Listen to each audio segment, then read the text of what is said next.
Hi everyone, welcome to the law Baba session. आइए मिलकर करते हैं सारे प्रॉब्लम का सलूशन।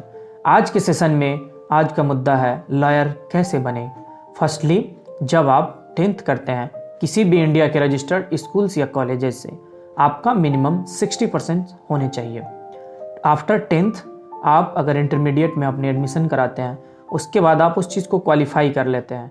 तो जो जनरल कैटेगरी के स्टूडेंट होते हैं उनका क्राइटेरिया 50% होता है, और जो स्टूडेंट SC और ST से होते हैं उनका क्राइटेरिया 45% होता है।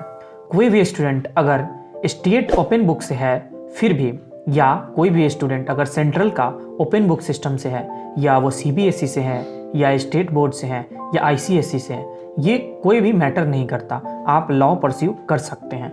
या आप 10th किए हो या आप 12th किए हो, दोनों अगर किसी भी बोर्ड से हैं फिर भी आप लॉ परस्यू कर सकते हैं।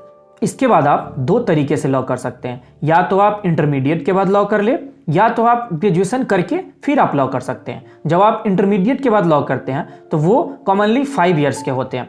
उसमें आते हैं BA LLB, BCom LLB, BBA LLB, BSc LLB, और आजकल BTech LLB भी होने लगे हैं जो कि 6 इयर्स के होते हैं। अगर आप ग्रेजुएशन के बाद करते हैं तो वो 3 इयर्स के LLB होते हैं। जब आप इंटरमीडिएट के बाद करते हैं तो उसमें जैसे BBA है वो 3 इयर्स के होते हैं, और लॉ जो है वो 3 इयर्स के होते हैं। दोनों मिलाएंगे तो 6 ईयर होते हैं, लेकिन उन्हें इंटीग्रेट करके साथ ला करके 5 ईयर में ही कंप्लीट किया जाता है, जो कि इंटीग्रेटेड कोर्सेज के नाम से जाने जाते हैं।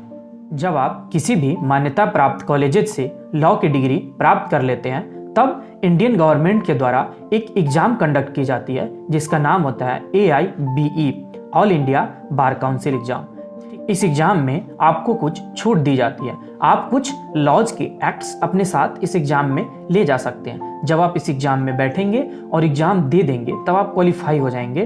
तब आपको इंडियन गवर्नमेंट के द्वारा एक रजिस्ट्रेशन नंबर दिया जाएगा जो कि प्रत्येक लॉयर को दिया जाता है, जो in the list of the government आप एक रजिस्टर्ड लॉयर हो चुके हैं। इसके बाद आप किसी भी कोर्ट में जाकर के, जैसे कि हमारे डिस्ट्रिक्ट में सिविल कोर्ट होते हैं, क्रिमिनल कोर्ट होते हैं, या आप हाई कोर्ट में जाकर के, या आप सुप्रीम कोर्ट में जाकर के, किसी भी कोर्ट में जाकर के अपनी लॉ की डिग्री के साथ आप अपनी कैरियर को आगे बढ़ा सकते हैं।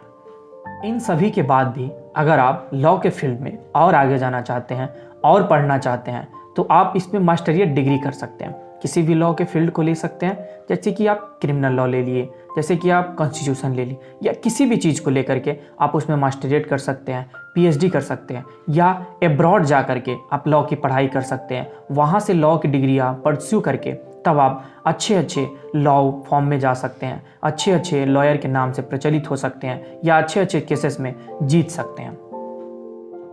जो भी स्टूडेंट लॉ की डिग्री परस्यू करना चाहते हैं वो पहले ये सुनिश्चित कर ले कि ये एक ऐसा डिग्री है जिसमें आपको पढ़ाई के बाद भी, जब आपकी कोर्स ख़त्म हो जाएगी उसके बाद भी आपको कंसिस्टेंसी में पढ़ाई करनी होगी, रिसर्च करनी होगी। क्योंकि जब आप लॉ फील्ड में हैं तो जब आप कोर्ट रूम में जाएंगे तो फिर वहाँ से जो केसेस मिलेंगे या जो आपके पास क्लाइंट आएंगे उसमें आपको रिसर्च करना होगा, आपको पढ़ाई करना होगा कि इस केसेस में क्या डील होगा, इस केसेस में क्या लगेंगे। तो ये आप नहीं समझे कि बस आपको कोर्स ख़त्म और आपकी पढ़ाई ख़त्म। तो आपको सबसे पहले आपके पास कंसिस्टेंसी होनी चाहिए, हार्ड वर्क होनी चाहिए, आप ऑलवेज मोटिवेटेड होना चाहिए, और तभी आप इस कोर्स को चुने, वरना ना चुने। धन्यवाद।